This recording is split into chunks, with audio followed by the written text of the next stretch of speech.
Politics now, and the breaking news overnight, lawmakers appearing to reach a compromise on one of the final hurdles to a stimulus deal, a nearly $1 trillion package for pandemic relief up against a deadline tonight.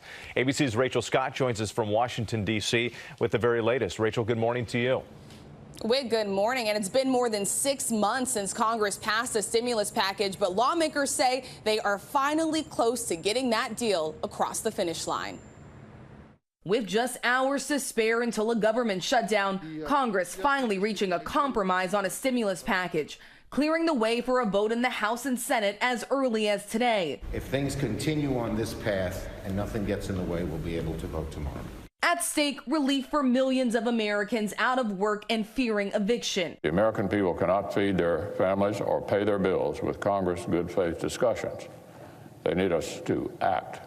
Ricardo Ramirez says he's barely getting by, now at risk of possibly losing everything if those unemployment benefits expire in less than 2 weeks. It's about time for them to do something for the community. Lawmakers working through the weekend were at odds over the role of the Federal Reserve.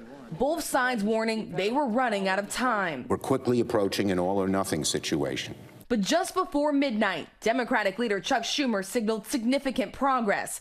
Aides saying lawmakers pushed past that major hurdle, agreeing to a roughly $900 billion relief package that would include $300 in weekly federal unemployment benefits and $600 in direct payments for millions of Americans. President Trump, who has been silent on the rise in coronavirus cases, calling on Congress to increase the amount of those stimulus checks, tweeting in all caps, "Get it done," and give them more money in direct payments.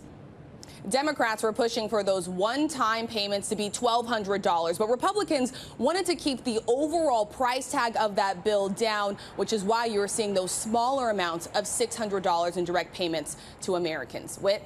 And Rachel, turning to a different subject here, President Trump still focused on fighting the results of the election. ABC News is learning there was a meeting in the Oval Office on Friday. The conversation centered on appointing a special counsel to look into the election. What are we learning about that?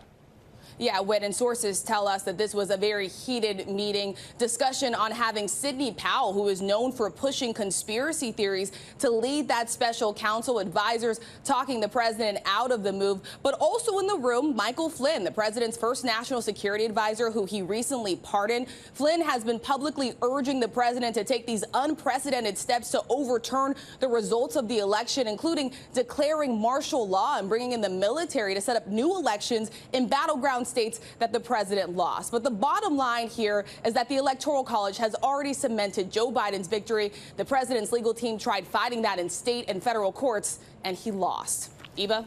Rachel Scott for us this morning. Thank you.